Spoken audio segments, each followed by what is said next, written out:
34 years ago, Heather's dad, Terry, and I were healthy, strong, athletic, young adults in our early 20s. There was no reason to think that we would have any kind of unusual occurrences with any children that we might have. So our view of our future was basically what you could imagine a lot of Americans dream of. Having a family, having a home, grandchildren, maybe even a white picket fence and a dog. And that's pretty much what we thought life would be like. So during my first pregnancy, I did think once, what if something's wrong with my baby? And I thought, look around. Look at all the normal babies born every day. There's nothing wrong with your baby. And I never worried about it again. People would ask Terry, what do you want, a boy or a girl? And he'd say, I don't care, as long as it has 10 fingers and 10 toes. So we went along a normal pregnancy, other than I had morning sickness 24/7. I never could figure out why they called it morning sickness. Finally, 9 months later, I went to the doctor expecting to hear when I was going to deliver. And he said, see you next Friday. I was depressed, as you can imagine.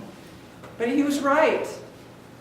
So the next Friday, I went back to that doctor, hoping to hear that the baby was going to come soon, and I heard, see you next Friday. I was so mad at him for that. But again, he was right.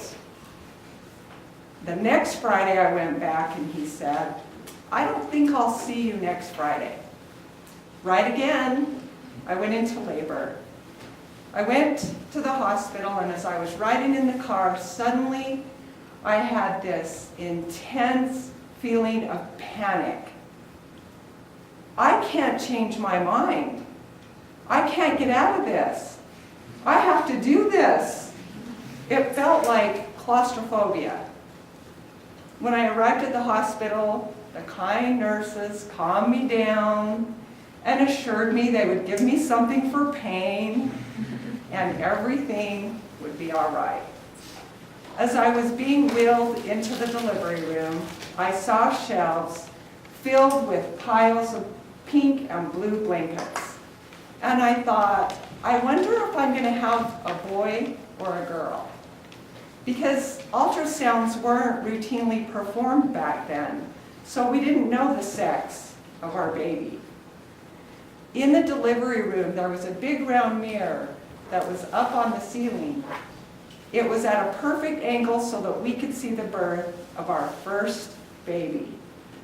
As the head crowned, I saw dark hair. I was so excited. I thought, yay, our baby has hair. Then the doctor pulled the rest of her body out and said, you have a girl. And I thought, yay, I have a girl. He placed her on my abdomen, and my eyes locked on her arms. As you saw in the pictures, they were bent 90 degrees. It's not something you could miss. But right away, my mind went into denial. No, they're not bent. They're going to straighten out. They're just all scrunched up from being inside you for 10 months. Just give them some time and they'll straighten out. They're not bent. But then I heard Terry say, what's wrong with her arms? And then I knew they are bent. So I said to the doctor, is everything else all right besides her arms? And the doctor said, I'm sorry, Debbie. She only has 8 fingers and 8 toes.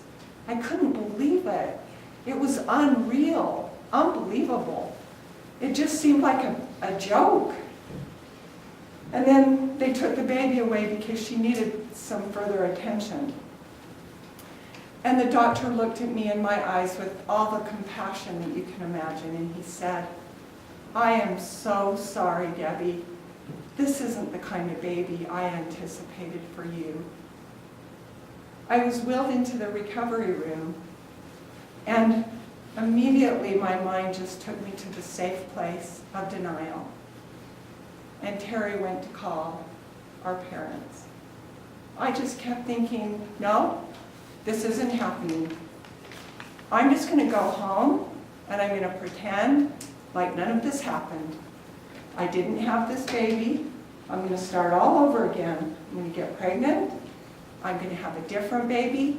Everything's going to be okay, and we're going to put this behind us. Terry walked in, and I said, I don't want this baby. And he said, I don't either. What are we going to do? And for those of you that are really uncomfortable right now, because Heather's sitting right there, and I'm saying I didn't want her, I want you to know, Heather understands knee-jerk reactions, and she understands denial. She's had a few of those feelings herself about different things in her life. And she's experienced 34 years of unconditional love. So you don't have to worry. I was wheeled into my room, and I was relieved that there was nobody else in my room. The pediatrician came in. He'd done a thorough examination, and he came to tell me more about my baby. He told me she had a cleft palate, a hole in the roof of her mouth. She wouldn't be able to suck a nipple, and she wouldn't be able to nurse. And then he went on to say, at least everything's symmetrical. And I said, symmetrical? And he said, well, everything's the same on both sides. Her ears are the same on both sides. Her hands are the same on both sides. And I said, is that the best thing you can tell me about my baby? And he said, well, it is a good thing that it's symmetrical. And I said, can she see? And he said, well, we really don't know. Her eyes are still swollen from birth. There is something wrong with her eyes. We're just not sure what it is. We'll just have to wait and see. I said, can she hear? And he said, well, her ear canals are so tiny, we can't actually look in and see eardrums. We'll have to wait and see. So I really didn't know a whole lot about my baby. After the doctor left, my mother came in, and she had a big, beautiful bouquet of flowers. And she said, the minute I saw these flowers, they reminded me of a heather. And I thought, oh yeah, I was going to name a girl Heather. So her name became Heather. Then after my mother left, and after all of our visitors left, it was late, because Heather was born in the evening. Terry and I were exhausted. He went home, and I was left alone at the hospital.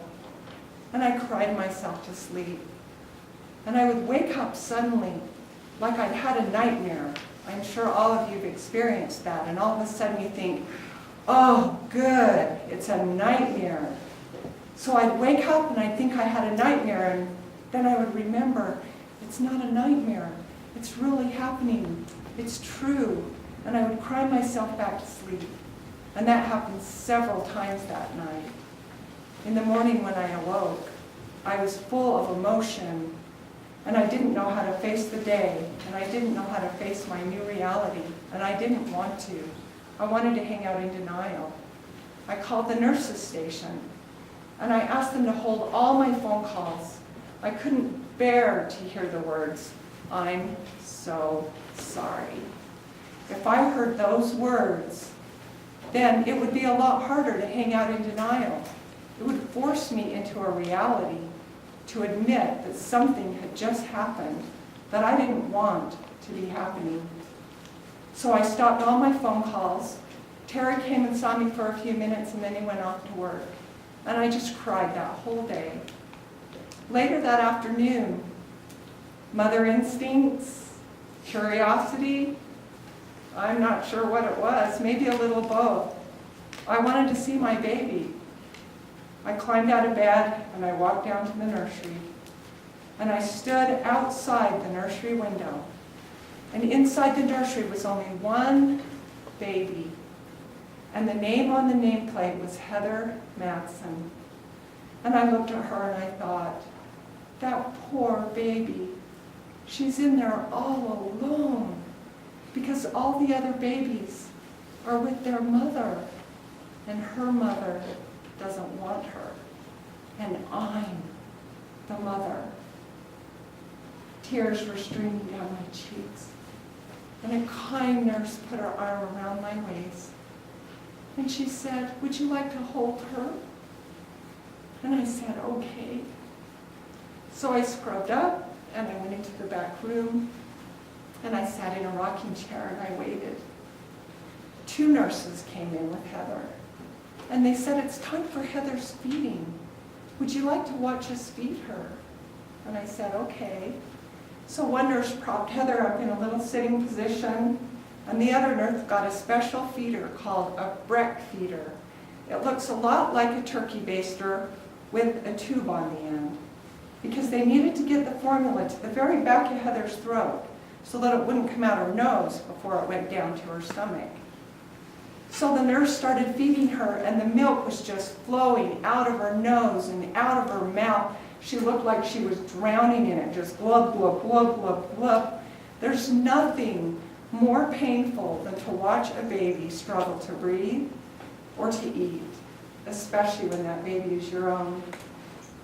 They cleaned her up, and they placed her in my arms and left me alone for the first time with my new baby.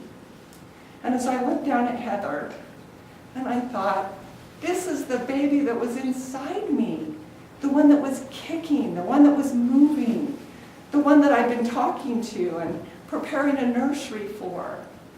This is the one. And I was actually marveling at the miracle of creating another human being and bonding with my new baby. The nurses came in and took her back to her isolette because she needed to be watched closely to make sure she was going to be doing okay. I went back to my room and I actually felt excited. I really did feel like a new mother now. Terry came from work to spend the evening with me. I was hoping that he wanted to see the baby, but he wasn't ready yet. I'd had the whole day to get used to having Heather and getting used to our reality, but he'd been at work, probably distracting himself, maybe even hanging out in denial where I'd been earlier that day. He wasn't ready. They brought us dinner. It's like a celebration dinner. So the piece of cake had a little pink baby on it. But instead of being a happy moment, it actually made me sad to see that, because I knew that this was supposed to be a really happy time. And it wasn't. It was sad. We started to eat our dinner, and then there was a knock at the door. And in walked the white coats. There must have been a dozen of them. And the leader of the pack, Dr. George Vesey, later we came to know him as Uncle George, heart specialist, said, I was at home, just about to eat my dinner, and I got a phone call. They told me everything that was wrong with this baby, and they told me she had a heart murmur. And he said, I wondered, why are you calling me? Obviously, this baby has so many problems, she's probably not going to live. He said, but I just couldn't eat my dinner, knowing I hadn't tried. So we're here to ask your permission to transport her to Primary Children's Hospital so we can do a heart catheter and find out why she has a heart murmur. So we robotically signed the papers, and then he put some more papers down and he said, would you be willing to sign permission to do an autopsy? So we signed those papers too.